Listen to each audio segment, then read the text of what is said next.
Der regnerische Juli 2021 hat mehr Theorie gefordert als praktisches Erfliegen erlaubt. Die Kursleitung mit dem Gabi Rossier, David Lehmann und Mike Hürlimann haben Theorie und auch die praktische Umsetzung bestritten. Am zweiten Tag vom BFK war immerhin ein Task möglich gewesen. Ein Area-Task mit Zentrum in Zernetz und einem Radius von 70 km hat die 5 Teilnehmerinnen gefordert. Die Bedingungen sind je nach Startzeit sehr unterschiedlich gewesen und die teilweise unbekannten Fluggebiete haben die Aufgabe vollends zur Herausforderung gemacht. Der Bernhard Bärfuss hat die Route gewählt über den Senjes-Pass direkt ins Vorderrheintal. Das Vorderrheintal überquert und auf der nach Süden ausgerichteten Seite von Bitz Mundaun und Bitz Nadels versucht weiterzukommen. Er hat damit eine neue Route erschlossen. Das zeigt auch, dass neue Piloten in neuen Gebieten Neues wagen und so erfolgreich sein können. Der Simon Stauber hat die Route über Pizzol, Anvillan und Sassauna gewählt, um über Cesa Plana einzusteigen. Allerdings ist dann beim Schweizer Tor und spätestens bei der Sulzfluh Schluss mit Thermik, sodass er auch umkehren musste. Die Kursleitung hat dann auch viel Wert gelegt auf einen sauber geplanten Endanflug, wo die Höhe so weit wie möglich in Geschwindigkeit umgesetzt wird, sodass der Zielkreis mit der minimalen Marge erreicht werden kann. Nach einem sehr schönen ersten praktischen Flugtag hat dann am zweiten Tag das Wetter voll zugeschlagen.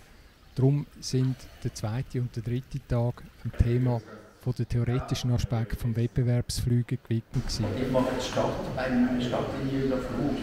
Dann nennt ihr die restliche Zeit, und die Zeit ist. Aber ich würde euch empfehlen, ein Bleistift, ein Papier und die Startzeit verschreiben. Weil, wenn ihr mal irgendeinen Manipulationsfehler macht, plötzlich nennt ihr die Startzeit nicht. Genau am anderen eigentlich falsch anzukommen. Und da, das ist relativ schwierig, ist aber immer safe zum eine gute Sache, aber es gibt nicht immer die schönere Sache zum Mitnehmen. Auch ein Faktor beim Einfliegen, wir haben gesagt, das ist für, wenn man auf die gleiche Höhe ist, aber die Höhe ist im Austausch ja mit der Geschwindigkeit, die man hat. Das heisst, wenn man schnell fliegt, 160, 180 unterwegs und kommt zum Thermik und man sieht, man kommt auf die gleiche Höhe an, dann beim Aufziehen und Einkreisen und beim Geschwindigkeitsanteil werden wir auch Höhe gewinnen und dann sind wir plötzlich auf eine andere Höhe. Für meine AT tue ich vielleicht nicht ganz so weit ausfliegen, weil sonst wird ich sehr langsam sein auf einen Retourflug oder so. Und eben, es ist wichtig, die Zwischenphase nicht zu einleiten und zu ausleiten von Thermik, aber die Zwischenphase auch zu nutzen für mehr Planung, mehr Beobachtung allgemein. Wenn man einen Endanflug macht von 30 oder 45 Sekunden, dann kann man schnell 50 Meter oder 70 Meter korrigieren. Deshalb ist es ultra wichtig, lang genug Endanflug. Mhm. Dass die Korrektur Zeit haben zum Wirken. Da bin ich zum Beispiel voll in dem Thema. Thema kommt ungefähr bis da. Also Centovalli da das Tal. Und da immer noch, also relativ hoch, 2,4, 2,5, aber relativ guten Variation, 3,1 Meter mit 800 Meter Höhengewinn.